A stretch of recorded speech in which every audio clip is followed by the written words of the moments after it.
बिस्मिल्लाहिर्रहमानिर्रहीम। आज हम लोग चेक करेंगे एडिशनल इनकम को लेके। तो एडिशनल इनकम को देखते हैं कि जिस तरह हमारे पास मल्टीपल इनकम्स आ जाती हैं। आपने कोई नोट सेल आउट्स किए, उसकी इनकम आ गई, या इसी कैटेगरीज को भी हम लोग सर्च कर लेते हैं। कोई सर्टिफिकेट सेल किया, कोई एडमिशन फॉर्म सेल किए, कोई एसेट सेल कर दिया, कोई आईडी कार्ड सेल कर दिए। मतलब मल्टीपल्स ये हेड्स हैं कि आपके पास जो मल्टीपल्स आ सकते हैं एडिशनल इनकम के, जो हैं इनकम्स के तौर पे।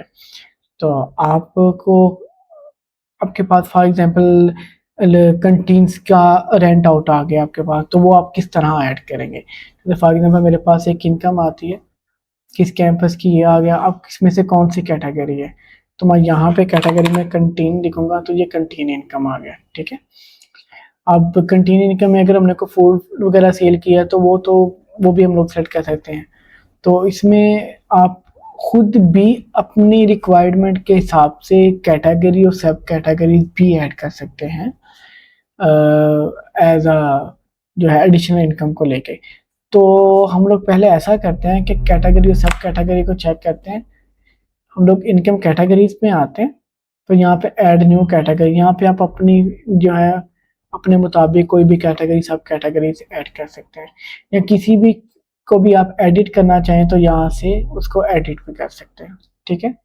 तो वापस चलते हैं, हम लोग एक ऐड कर रहे थे कंटीन पे। जैसे फॉर एग्जांपल कंटीन का रेंट हमारे पास आ जाता है 50,000 आ गया उसका रेंट। ठीक है। स्टेट को हम लोग इसी इनकम को ऐड कर लेते हैं। जैसे ये हमारे पास एक इनकम है जो 50,000 रुपया उसका रेंट आना है। अब इसमें भी मल्टीपल चीज़ें हैं, जैसे फॉर एग्जांपल आप इसके अंदर अगर वो जो है रेंट वाला कंटीन वाला वो आपको इंस्टेंटली पेमेंट कर देता, फिर तो आप क्यों पेमेंट कर देंगे। तो अगर आपको वो हाफ करके हर मंथ में पेमेंट करेगा तो इसमें आप पार्शियल पेमेंट्स करते जाएंगे।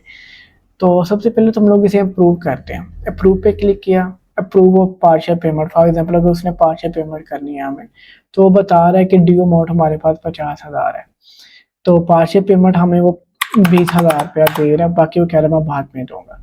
अब वो पेमेंट चैनल कौन सा सिलेक्ट कर रहे हैं हम लोग, उसे पेमेंट लेते हुए। ठीक है। वो पेमेंट मेथड हम लोग उसे कैश में ले रहे हैं। ठीक है। अगर कोई रसीद वगैरह है तो वो भी हम लोग यहाँ पे अपलोड कर सकते हैं। तो पार्शियल पेमेंट में मैंने क्लिक किया, तो देखें मेरे पास ये पार्शियल पेमेंट के तौर पे ये एक एडिशनल इनकम ऐड हो गई है। ठीक है। अब वो बता भी रहा है कि ये पार्शियल पेमेंट है, इसकी 50,000 की अमाउंट थी, 20,000 रिसीविंग में चले गए, तो ड्यूज उसके 30,000 बाकी हैं, और जो है मतलब नेट रिसीविंग में 20,000 आगे और अभी ड्यूज उसके 30,000 है। तो जैसे ही ये पेमेंट देता जाएगा हम लोग यहाँ पे उसकी पेमेंट को ऐड करते जाएंगे। ठीक हो गया। तो फॉर एग्जांपल अब इसने कंप्लीट बाकी भी 25,000 हमें दे दी, हम लोग इसे क्विक पेमेंट कर देंगे, इसकी पेमेंट कर देंगे। ठीक है। अच्छा, एक और इनकम को हम लोग ले लेते हैं एज अ सैंपल के तौर पे। इनकम हमें हुई 15,000 की। बुक सेल, इस इधर हम लोग कैटेगरी को भी देख लेते हैं, बुक सेल की रख लेते हैं। ठीक है। तो हमने ये अप्रूव कर दिया और पार्शियल पेमेंट कर दी। तो जैसे 15,000 था, 10,000 रुपया उसने हमें दिया था, हमने 10,000 की पेमेंट कर दी। अब जो बुक्स हमने सेल्स की थी ना, वो हमें किसी वजह से वापस आ गई। जब हमें बुक्स वापस आई तो हमने अब उसे 10,000 रुपये जो लिया था वो उसे रिटर्न भी करना है। ठीक है। तो उसके लिए तो दो ऑप्शन है हमारे पास। यहाँ तो हम लोग उसे उसकी अगर पूरी अमाउंट उसे रिटर्न करना चाहते हैं तो हम लोग इसे करेंगे कैंसिल। ठीक है। कैंसिल इनकम कर देंगे, तो इससे ये होगा कि वो पूरी अमाउंट उसे रिटर्न चले जाएगी, और ये वाली जो एडिशनल इनकम होगी ये हमारी अकाउंटेबिलिटी में भी नहीं आएगी। ठीक हो गया। जैसे ये लिखा आ गया कैंसिल और नेट सेविंग 0 आ गया। ठीक है। बाकी वो बता भी रहा है कि हम लोग इसकी एक्टिविटी चेक करते हैं कि 10,000 इसने हमें जमा करवाए थे, और फिर 10,000 भी हमने उसे वापस स्टेट को। ठीक हो गया। इसमें ना मल्टीपल कंडीशंस के तौर पे हम इसे हैंडल करते हैं। जैसे फॉर एग्जांपल एक और चीज़ है कि हमने जो है एसेट सेल कर दिया कितने का, 9,000 का, ओल्ड एसी सेल कर दिया। ठीक है, तो इसको देखते हैं हम लोग।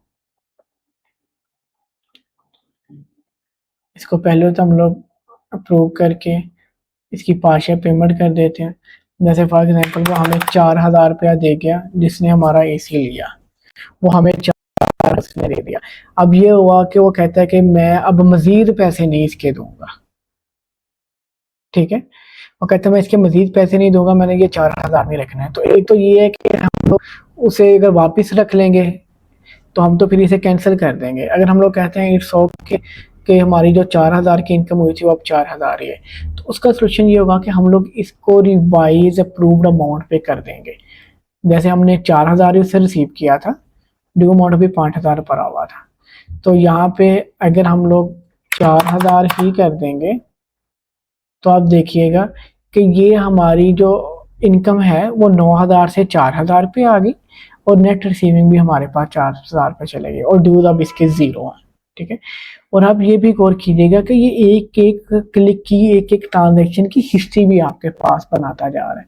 जैसे आप अभी से एक्टिविटी पे क्लिक करेंगे तो वो बताएगा कि पहले 9,000 पे हमारी डन हुई थी, उसके बाद 4,000 पे आ गया। ठीक है, तो ये तो एक और कंडीशन आ गई कि हमारे पास कि जैसे मतलब वो हमने जो अप्रूव्ड अमाउंट थी उसकी जो डन बेस अमाउंट हो चुकी थी उसे रिवाइज कर दिया। अच्छा, अब एक और चीज़ है, जैसे फॉर एग्जांपल हमने कोई भी एसेट सेल कर दिया, चेयर सेल कर दिया हमने। ठीक है, कितने की कर दी?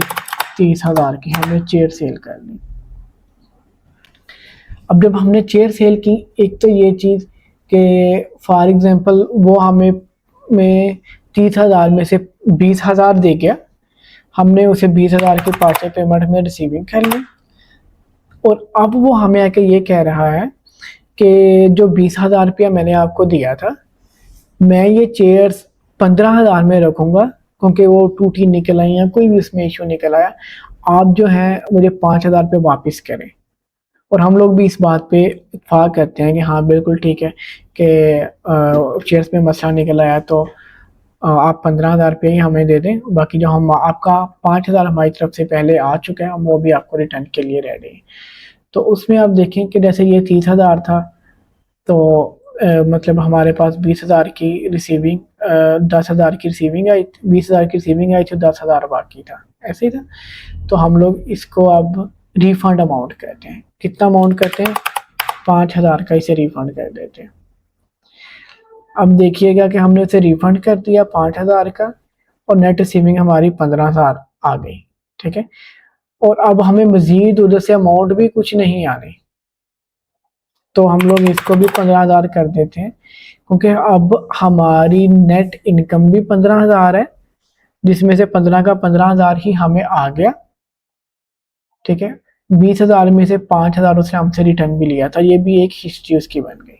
ठीक है, तो ये जो एडिशनल इनकम है ये एक एक क्लिक पे आपको जो है आपकी कंप्लीट हिस्ट्री देगा बना के। ठीक हो गया। अब इसमें कैटेगरी आप ऐड कर सकते हैं, फिर इनकम की रिपोर्ट्स, आज टुडे आज के दिन कितनी इनकम हुई, तो अब यहीं से उसकी रिपोर्ट निकाल सकते हैं। जैसे 5 इनकम हुई 70,000 की, एंट्री हमने 6 की। ठीक है, ये अमाउंट बनी। अब इसकी फुल रिपोर्ट प्रिंट करना चाहें तो यहाँ से फुल रिपोर्ट प्रिंट कर सकते हैं। यहाँ पे भी देखें आप तो आपको ईच ट्रांजेक्शन वो यहाँ पे शो करवा रहा है। ठीक हो गया। और इसी तरह अगर समरी रिपोर्ट करना चाह रहे हैं तो आप यहाँ से कर सकते हैं। इसमें ये होगा कि आपको किस कैटेगरी में कितनी कितनी इनकम आई वो आपके सामने सारी यही डिटेल आ जाएगी। ठीक हो गया। ये था हमारे पास एडिशनल इनकम को लेके, और इसी तरह हम लोग चेक करते हैं एक्सपेंस को लेके। अच्छा, एक्सपेंस को हम लोग बाद में डिस्कस करते हैं क्योंकि ये अब एक बड़ी वीडियो हो जाएगी, तो नेक्स्ट वीडियो में हम लोग फिर एक्सपेंस को डिस्कस करते हैं। और तब तक के लिए गुड बाय।